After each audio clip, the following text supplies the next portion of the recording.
Okay.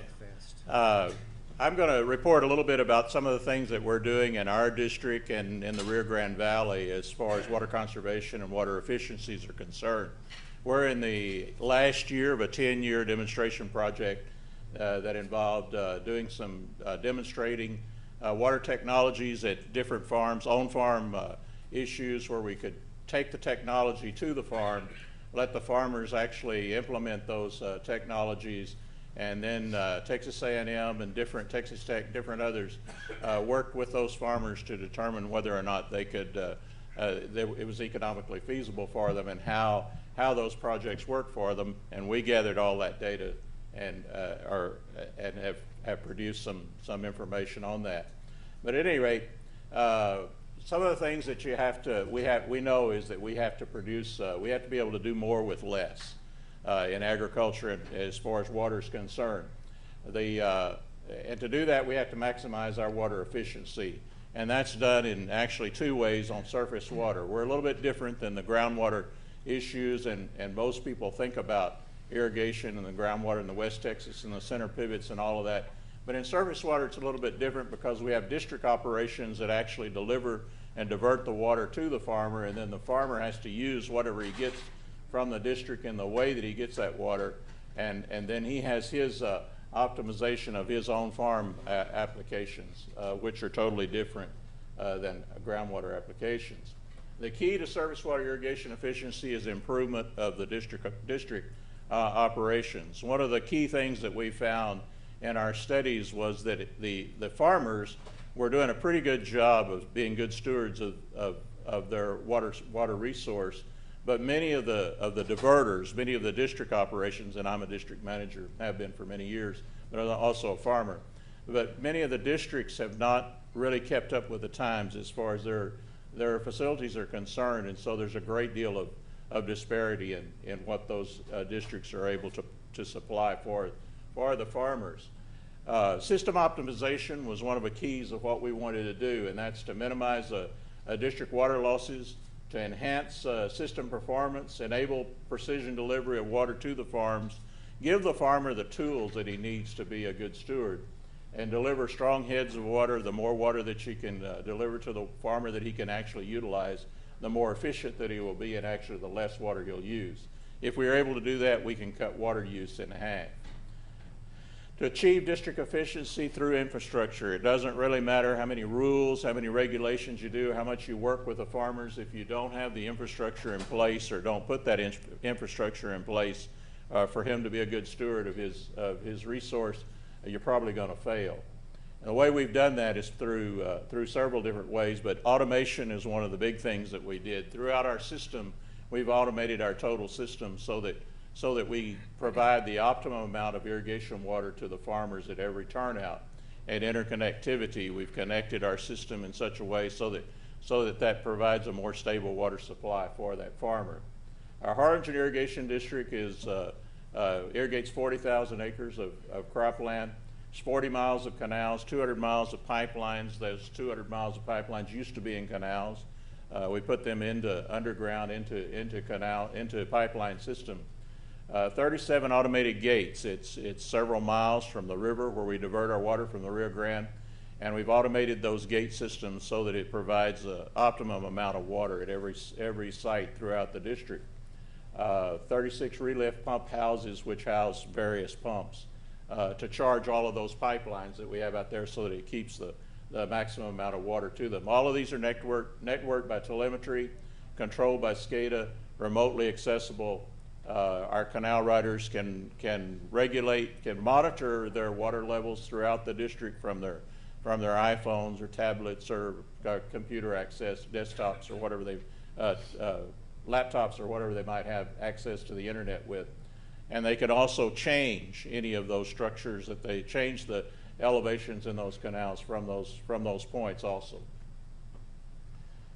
Throughout this demonstration site, the irrigation district actually manufactured some gates that could be automated, and they could be automated built out of aluminum. They could be automated with 12-volt systems. That's important for us because some of our facilities are in proximities away from electric power sources, or it's expensive to get power to them.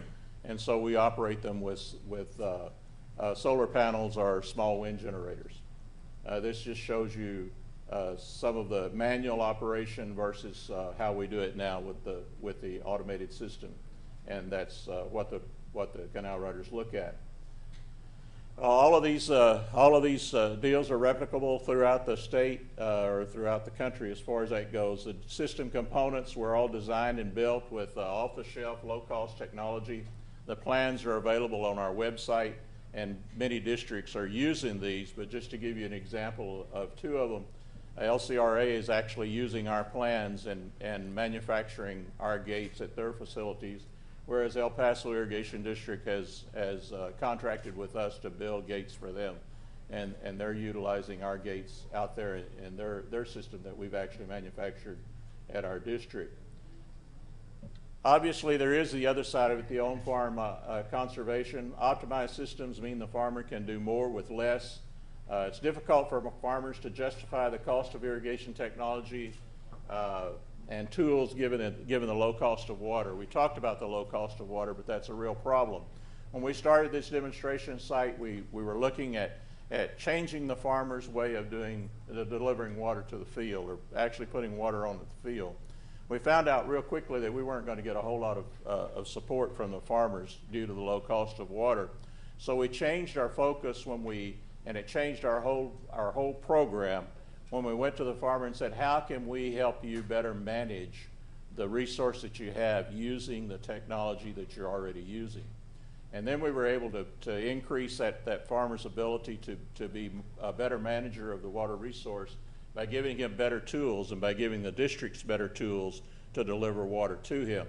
When we began to get farmers were encouraging us to help them then when they found out that they weren't going to have to go out and change completely everything they were doing to reach our goals. And we found out that some of the technologies they were using already, if managed properly, would give them a greater return as far as efficiency of water use than actually changing technologies.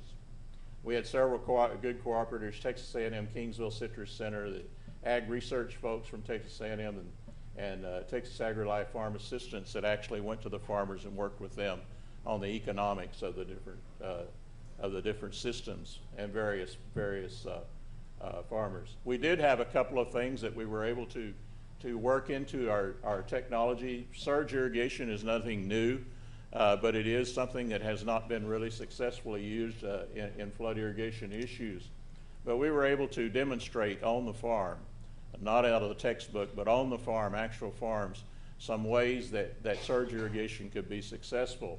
And we were successful enough in several of the demonstration applications to show 52% savings in sugar cane, up to 31% in cotton, 28% in seed corn. But the problem is there was a lack of incentive because of the extra cost of the surge valves and the surge, hooking up the surge system. So to make that work, we partnered with the Rio Grande Regional Water Authority, and they applied for a grant from the Bureau of Reclamation, and we set up the surge valve cooperative, where we're able to provide surge valves to the farmers at a highly reduced cost, and we've got several people now that are taking advantage of that.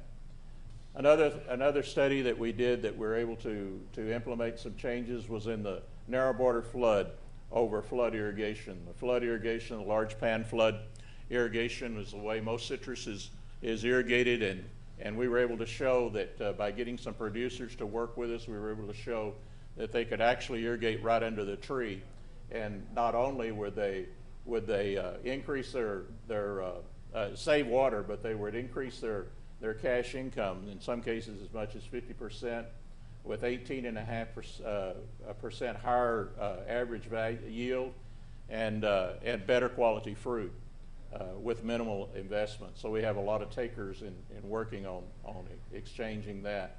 Along with our demonstration project, we also built a water calibration, meter calibration facility, and at that facility we demonstrate the various types of metering devices that will work in pipe systems as well as open flow channels. we have an open flow channel. This is the only facility of its kind in Texas. There's one in Florida and one in California that's similar to this. But the problem with meters in surface water irrigation is most of the meters are designed for pristine water type situations, and that doesn't really work in our hydrophytic vegetation that's in our river water. So we're able to show the different folks, the different districts and different water companies which meters work the best and how they can be set up to work the best. We're also use this as a training facility to train folks in meter calibration, as well as in the ways to do open channel metering and open channel determination of volumes and the best metering devices in open channels. Irrigation efficiency is a challenge for agriculture, and agriculture is of course in the hot seat. We've made several videos. I can't tell you all the things that we've done here in an hour, if I had an hour, but I sure can't tell you in a few seconds all the things that we've done. But I encourage you to look at the videos that we produced. They're on our website at texasaw.org.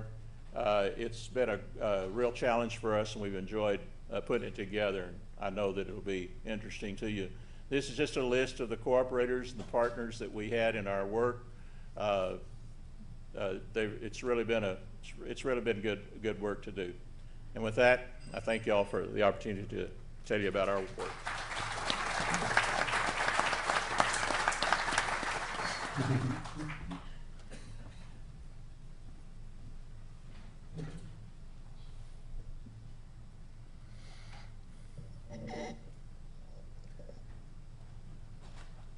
Good morning, and now we will take go up the hill a bit, up to the Cap Rock and the High Plains. We're talking about groundwater this time.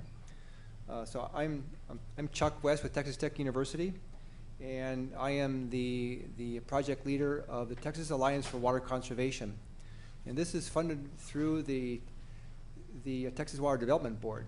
But we have various partners involved here and also various authors. But I want to bring to your attention this website, the tawc.us, because at that point, this is a portal to all the things that we've been doing and to our annual reports and all the data, which I'm not going to bore you with today.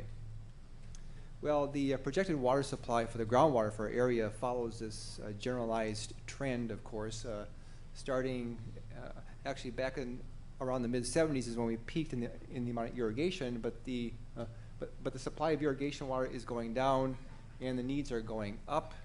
And in fact, this map, this GIS map of the southern Ogallala, this actually shows the Texas border here up the Panhandle, and you see these the different intensities of blue indicates the saturated thickness, okay, and the green areas are areas where we have wells, okay. So these are the wells that are tapping the water of the Ogallala. And the map on the right shows changes in the saturated thickness from 1990 to 2008, and it shows an area up here in the Panhandle and also down in the Southern Plains, just northwest of Lubbock. They're showing a very large amount of change, a decline in the saturated thickness.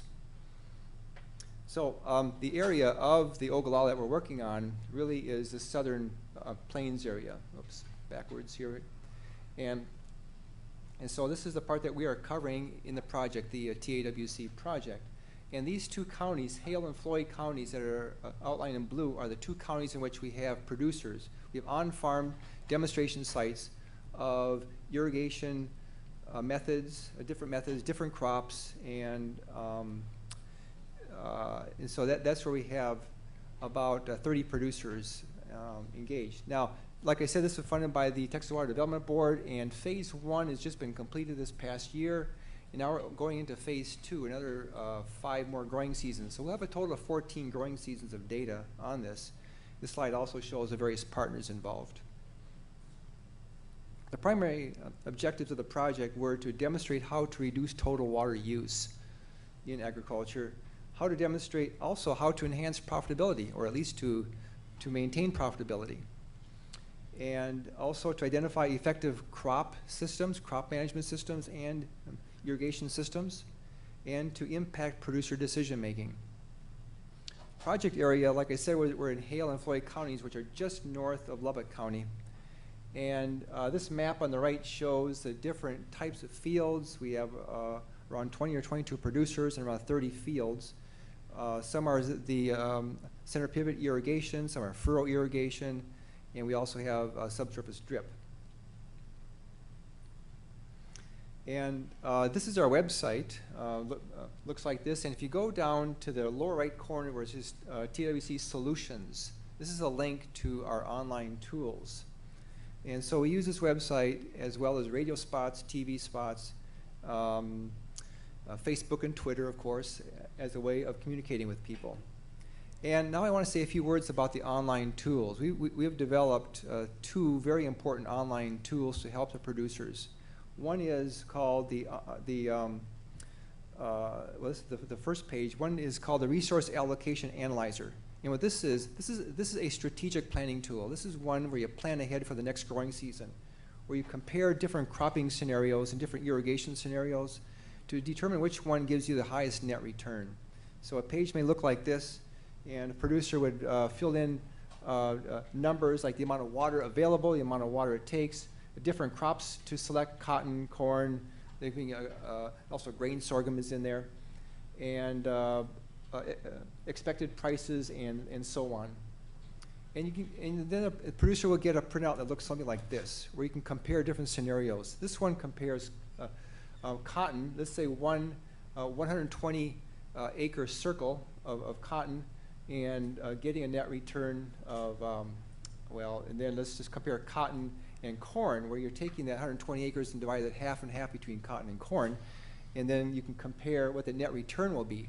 This example shows a higher return on the straight cotton, but this, of course, depends on the year, on the prices of the commodities, inputs, and so on, and therefore the producer can make the scenarios ahead of time and then plan accordingly. The idea here is to match the crop to the amount of water available.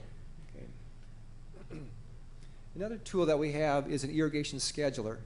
And there are a number of these around the country, but this is one that's been developed specifically for our area. This is an in-season or a tactical planning tool, as opposed to a strategic tool. This allows the producer to track the water use day by day or week by week, and to make decisions on how much water should be applied, which field needs water, and so on. And this is just a water balance thing. That can track the amount of water in the soil profile. It keeps track of the crop development, and so on. But this depends on a model that we have for evapotranspiration. And in the next talk, Steve Maas is going to be talking more about that one. So each site, though, we are collecting lots and lots of data, and we have weather station. This ET tool is based on the West Texas Mesonet station, a very extensive. We have about, I believe, around 86 now weather stations around the South Plains. And each site also has monitoring. We know where that pivot is. We know where it is in the circle, how much water is flowing through it, how many times it goes around. We also have soil water sensors, different brands that we test and compare and demonstrate out there. So we give the producers options as to what may work for their area. And then all this data, of course, are transferred by telemetry to our servers, and this is very accessible to our partners, including the farmer whose field that belongs to. One example of a soil moisture sensor is the John Deere Field Connect. This is just one of several that we're looking at. And this one will track every 15 minutes or so, it'll send a signal about the soil moisture content. And this one printout, this is like you just log on, and this is what we might see today, for example. And you have sensors that, even though the whole thing goes down about 4 feet, you have sensors at different depths. So you can actually develop a profile of that water over the depths. The most shallow sensor in this example is this green line right down here. And you see that it fluctuates very rapidly. It fluctuates diurnally, day by night, and goes down quite rapidly. Less shallow, or as they say, deeper is this yellow one, 8 inches, 12 inches, and then there's a point here at 40 inches where there's no change at all. But through this, we can actually track when a person irrigates how far down that water is going. And we have found that in some cases, producers are pushing that water down below the root zone. Okay, so that's one example of a way in which we can reduce waste of water and get most efficient use of water by using these soil moisture sensors. So, and the impact of this is that this has been getting around. Those red dots show where people have been logging on to our online tools. So not only in the South Plains do we have a lot, but across Texas, and look at this little rectangle, this little box in the corner here, different states of the country. And we expect this to be picking up even more because we are doing some enhancement of our tools that should make it more applicable beyond the South Plains. This graph is another example of the kind of ways we can demonstrate how to conserve water. This graph shows on the x-axis the crop water demand, and I got this vertical line at the 100% ET. That is, this is how much, this is the potential need by the crops for water. And just in this composite of 2006, 2010, there are quite a few fields, quite a few examples where producers were overwatering. Okay, they're going above 100% ET. They're exceeding the needs of the crop. And then we have, of course, some down here. Also, look in this zone right in here at about 80% of ET, that we're still getting maximum yield. So we now are demonstrating to the producers how to irrigate at 80% ET. That way you can really cut back on water supply and still get very good yields. Now, we are, in this phase 2, we are expanding our sites. We're going from about 30 sites up to 34, and the number of producers has increased, actually going up to about 36 or 38 sites. And you've seen this map on the left, but on the right, I want to show you where we're expanding the counties. We're going from the Lubbock County area, and we're adding 6 more counties to our program. And this corresponds to that large area northwest of Lubbock that has a very high rate of saturated water thickness decline.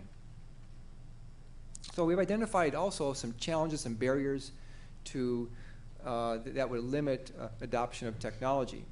Well, one interesting thing about this, and this is not really surprising, but that the most influential factor that our surveys of producers has revealed is that they're most influenced by what other producers do, especially if there are key producers in the area whom they trust, whom they know, who are the early adopters. If they are happy with it, then they will consider doing it. Okay? In other words, we academics can talk and talk and talk and show them graphs, but if Mr. Snyder down the road does it and is happy with it, that is what really makes the decision. Also, they're finding that new technologies are complex and expensive. I also might mention that they have a very busy day, and they haven't got time to really be learning all these programs and all that. Which brings us to the third point here, is that crop consultants are being relied on more and more for delivering that technology, for providing that service to them of following those crop sensors, the soil sensors, and so on, and advising what to do next, and how to help them reach our goals of irrigating at 80% ET, for example. Some major accomplishments are the online tools, best management practices that we've been able to demonstrate and compare in the field, and also highlighting those particular early adopter influential farmers who have an impact, and field testing of the sensors, soil water sensor irrigation types such as subsurface drip and the LIPA type of irrigation. Economic evaluations. Every site has a very thorough economic evaluation done on it, and so we know what that return is, we know what the inputs are. We also do regional evaluations. Outreach and dissemination of results, like I said, we do field walks, field days, radio spots, and all that. We're really getting out there. And identifying barriers to change and trying to do something about it. Phase 2, expanding the number of producer sites so we can expand our region of influence, and enhancing the online tools, which is the subject of the next talk. and conducting intensive workshops for crop consultants. And this is a result of those surveys that we've done, identifying the key role of crop consultants. So we're going to zero in on them and bring to them the new technology. In fact, we've done this already during the month of March, and we're going to be doing that again every year. Demonstrate how the Texas Alliance for Water Conservation can be a model for use across Texas and surrounding semi-arid areas. In fact, we are proposing a joint project with Kansas State University to expand this work up into western Kansas. Okay, well, that's all I have for the TAWC, and thank you very much.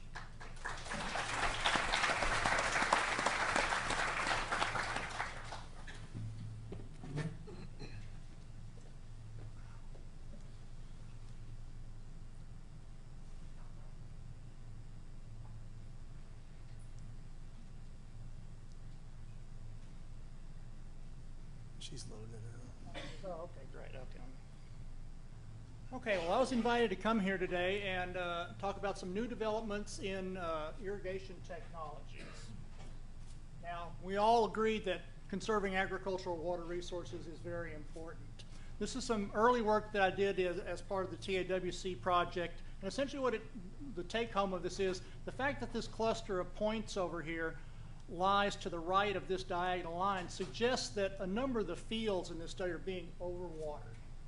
And that's not really to be completely unanticipated. A survey that was done a few years ago in the Texas Panhandle showed that only about 1 in 10 producers used any objective type of irrigation scheduling, which means that the other ones were essentially just using guesswork. Now, it may be an educated guess, but under those circumstances, it's, people tend to err on the conservative side, and they end up overwatering.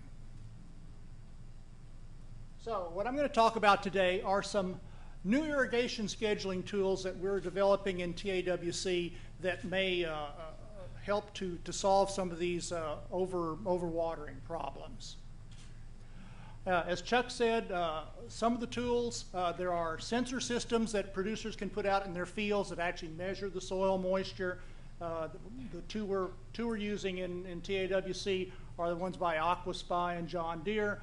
And these are very good for seeing how the water is changing in your field. The problem is that they're not inexpensive, and many producers may not want to spend the money to put these in their fields. So what we'd like to do is to develop some irrigation scheduling tools that maximize their adoption by being both easy to use and also are available to producers at little or no cost. And we hope that that will kind of enhance their adoption. And when I talk about irrigation scheduling tools, the thing that usually comes to mind are tools that are based on the standard crop coefficient method. And probably a lot of you are familiar with this, where you calculate the daily water use of a crop by calculating a reference evapotranspiration from weather data, and then you multiply it by an empirically determined crop coefficient. And there are a number, you can find lots of internet websites and applications that have operational versions of this, and the current irrigation scheduling tool we've got in TAWC makes use of this approach right here. The problem with the standard crop coefficient approach is that it assumes that you're calculating the water use under what they call standard conditions. This is according to FAO 56, which is the main document that describes the crop coefficient approach. And these standard conditions are the upper envelope of crop ET, where there's no limitations placed on the growth due to water shortages or deficiencies in irrigation, crop density, things like that. So essentially, the standard crop coefficient approach can tell you how much water your crop is using if it was growing under unlimited conditions, but it really can't tell you how much water the crop in a particular field is using. And here's an example over here. These two photographs show 2 cotton fields in the TAWC project. They're taken about the same time. This field over here looks like it's probably growing under non-limited conditions over here, but this field here at the same time, it's obviously not growing as much, and it's probably not using as much water. So there's no reason why the same crop coefficient should be applied to both these fields. So to get around this, we've been working the TAWC project, and one of the things we've come up with is what we call the spectral crop coefficient approach. In this case here, it's similar to the standard, at least outwardly similar to the standard crop coefficient approach, where you calculate the daily water use as the result of the multiplying a crop coefficient times potential evapotranspiration that's calculated from weather data, and then we have a stress factor here that is also factored in. One of the main differences with this spectral crop coefficient approach is this crop coefficient is actually equivalent to the ground cover of the crop, and that is something that we can measure easily using satellite observations. For example, here's a evaluation. These are essentially maps of crop ground cover here for 2 fields. This is extracted from a Landsat satellite image. You can see here, here's a cotton field, here's a grain sorghum field, and you can see that the cotton field's probably got around maybe 50–60% ground cover in it, and the grain sorghum field has maybe about 20 to 30% ground cover. But this ground cover is actually numerically equal to this spectral crop coefficient in this new approach that we're developing. Again, as I said, the potential evapotranspiration is calculated from standard weather observations. Chuck talked about the West Texas Mesonet. This is not up to date, but you can see we've got a lot of these stations in our area that can provide this kind of data.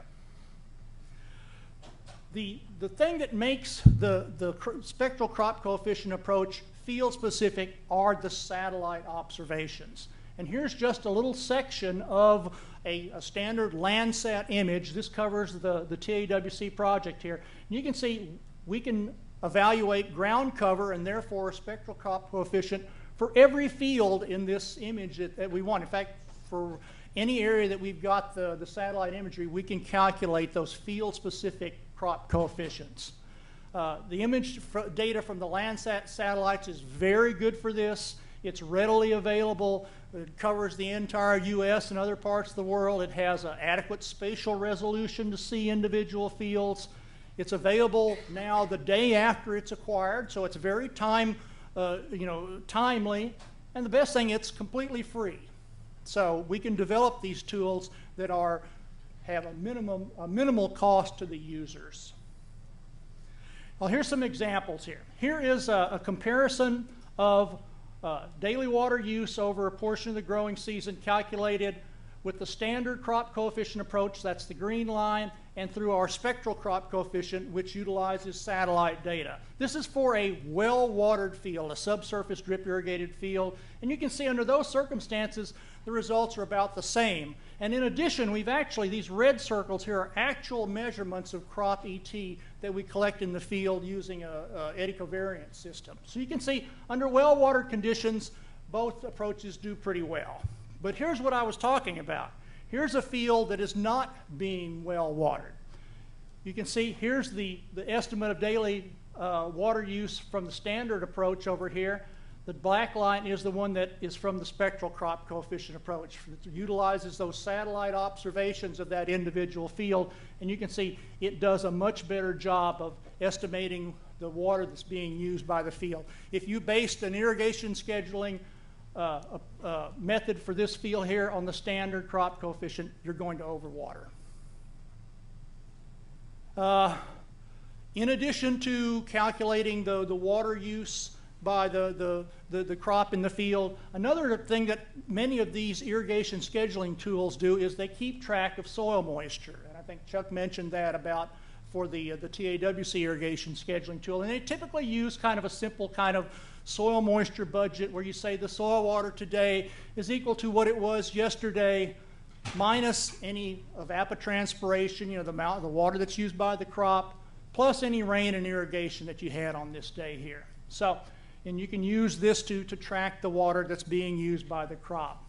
Now, if you're doing this, it would be nice during the growing season to have some actual measurements of soil moisture to make sure that you're on track with this soil water balance. Now, of course, those kind of measurements could come from those in-field sensors, but what we've also found out is that we can also use the satellite data to estimate soil moisture. And this is a very recent development that we've come up with at Texas Tech here, where we've developed a new remote sensing index that we call the perpendicular soil moisture index that is evaluated from Landsat data in 3 spectral bands, the red band, the near infrared band, and the thermal infrared band. And this particular index here we found is very highly correlated with the soil moisture in a field. And here's an example here. Here are 2 maps of essentially soil moisture for the area that covers the TAWC project over here. And this one here is calculated for the 4th of August of last year. And the green is fields that have a lot of soil moisture. The yellows and reds are fields that are drying out, that don't have very much soil moisture. And it's pretty obvious. You can certainly pick out the irrigated fields in this image here. You can see the irrigated fields have high water content. Well, here's the second map here. This was done on the 21st of September. There, the irrigation systems are being turned off in the field, so the fields are drying down, and you can certainly see the change in soil moisture across this area here. So we're pretty excited about this new technique for being able to check on the soil moisture in fields in the particular areas that we're working in. Okay, to summarize here, thanks to this readily available, high-quality, timely satellite data, producers and crop consultants are going to have new field-specific irrigation scheduling tools for managing their crops. And because these fields are available, because these tools are going to be available at little or no cost to the user. Remember, the satellite data is free, everything else like that, the weather network data is free. Hopefully, this will enhance adoption of objective irrigation scheduling tools. And adoption of these objective techniques hopefully will lead to a reduction in over-irrigation and thereby a conservation of agricultural water resources. And I want to thank the Alliance for Water, the Texas Alliance for Water Conservation, and the Texas Water Development Board, who provides the resources to do these kind of studies. Thank you.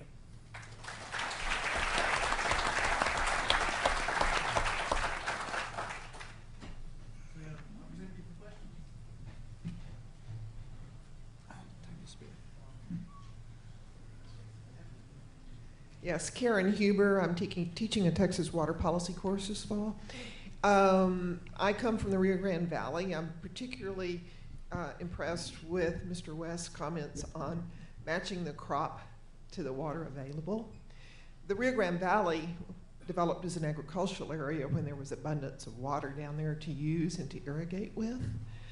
The question I have is, in matching the crop to the water available, what methodologies are being looked at to transition things in the Rio Grande Valley, like dryland cotton versus farm irrigated cotton?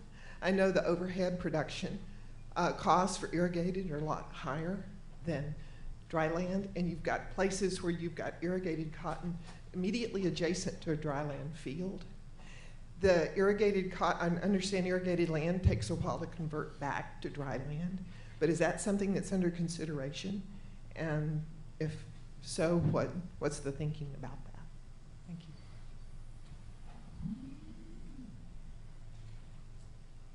I don't know that I have any thinking about it. It's in very few cases are the soil types on the irrigated sections equivalent to those in the dryland sections. In very few cases will they actually convert back to dryland.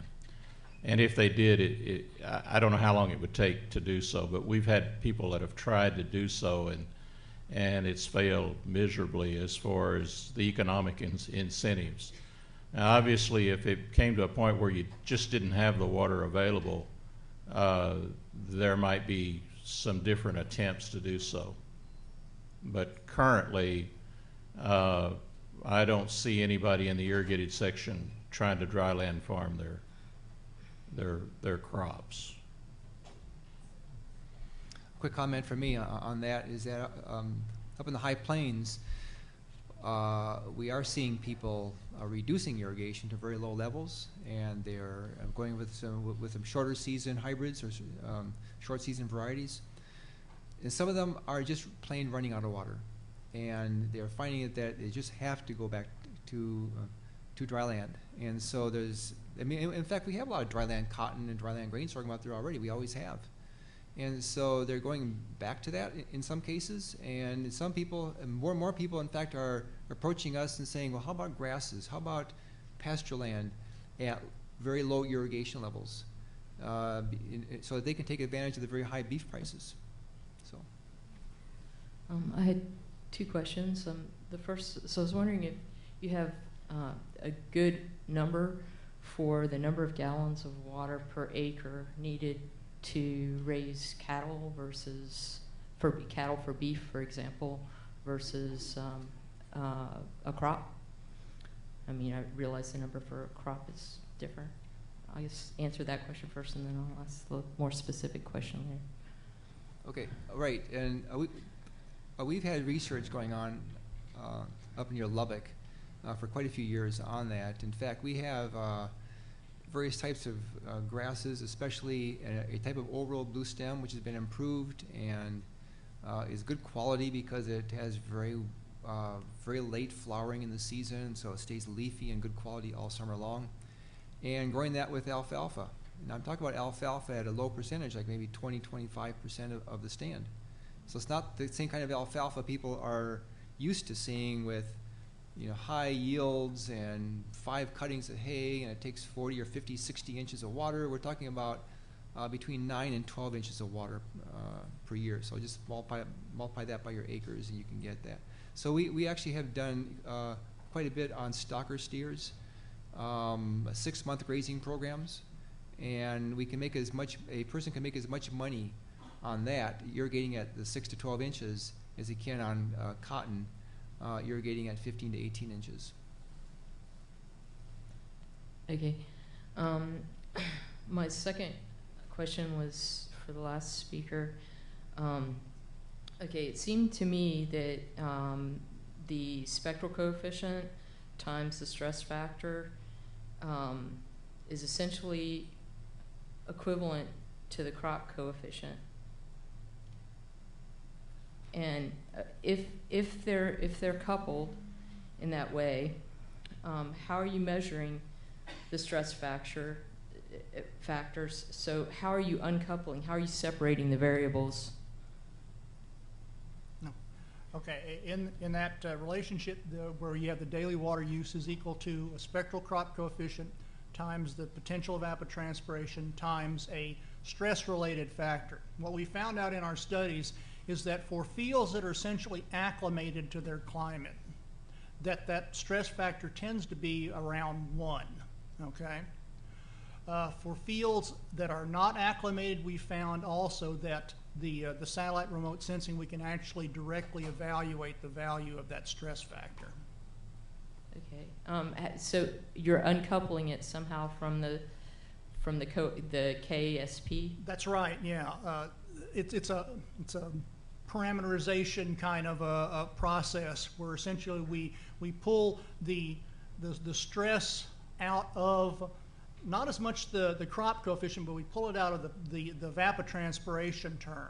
And so the product of the potential evapotranspiration term and the stress factor essentially gives you an equivalent evapotranspiration rate. But again, it's kind of a mathematical process where we extract the stress effect out of that product as a parameter that we can evaluate, as I said, from remote sensing observations. Thank you. You're welcome. I can take the opportunity to ask the panel a question as well, is that I'm quite impressed with the technologies that we have and the potential for savings of water.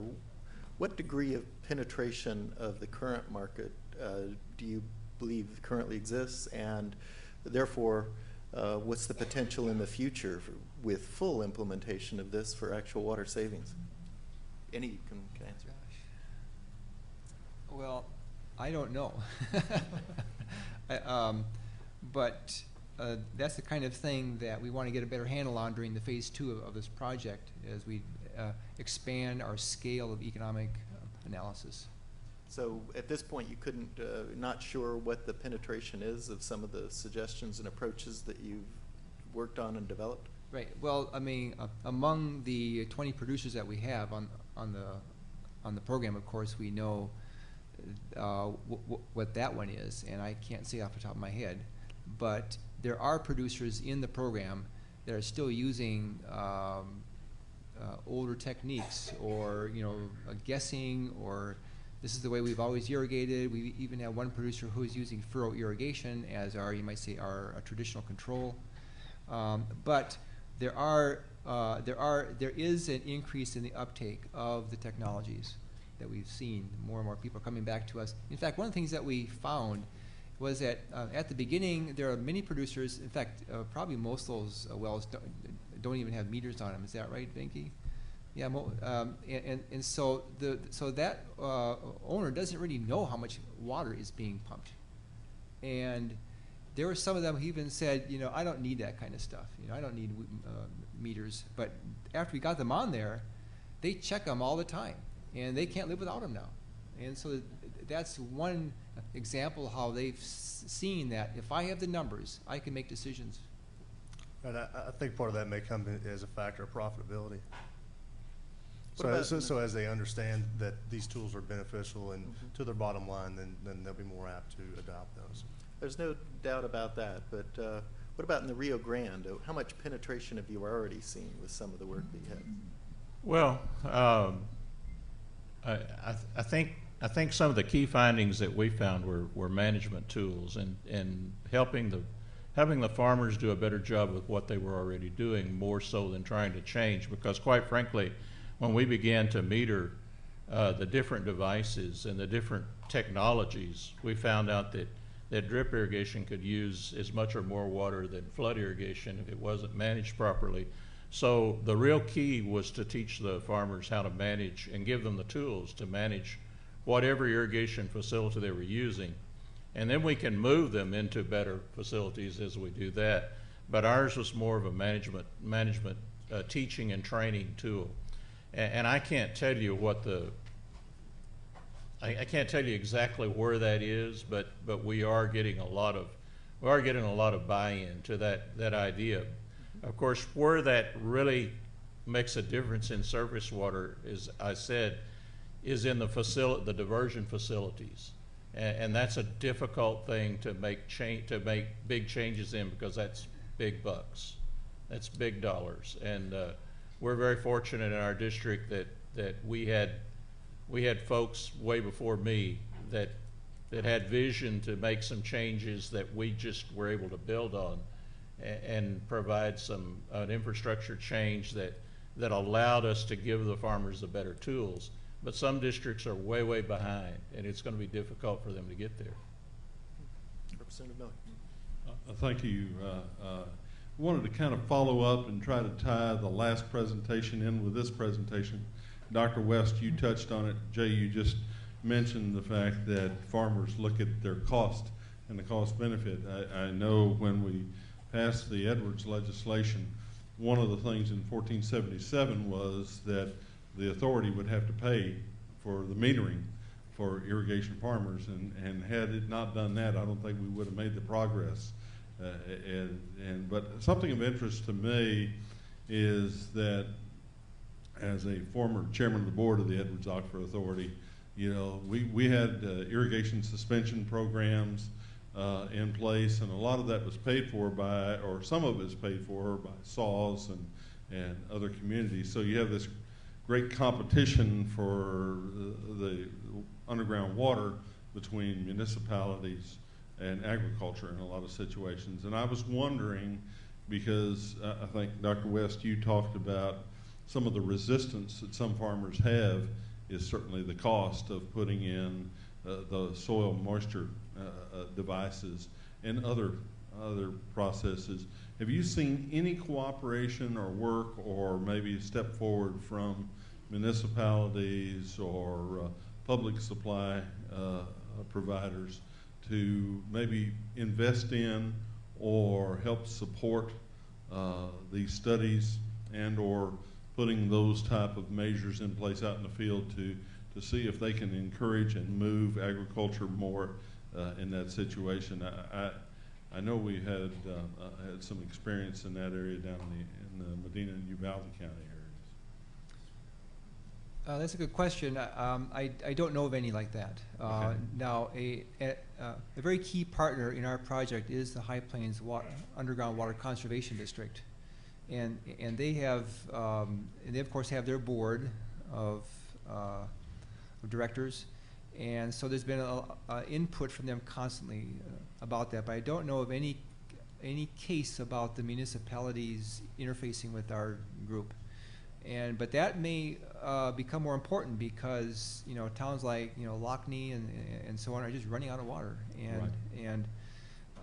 Now we have been meeting a couple times recently with the Region O planning panel, for the 2015 plan, and they were quite pleased with what they saw about the progress in our group, and says that we need to implement some of those things, or put some of those things into our plan. So we are making an impact on the policy planning at the regional level. So from a state perspective, I guess it would be helpful if we could either encourage or educate municipalities and public water providers, purveyors, with the investment of funds as they see it as an investment in their future viability. Absolutely. That has been that's been a challenge for us in the Rio Grande Valley, and quite frankly, the surge valve deal is one of the promises of being able to do that. The Rio Grande Regional Water Authority actually is funded by municipal as well as agricultural interests, and they have been very cooperative in working through that process. So we're hoping that we'll get more projects like this that will be an encouragement to the farmers, but also have some assistance from the municipal concerns and industrial concerns, because we both have to share that same water.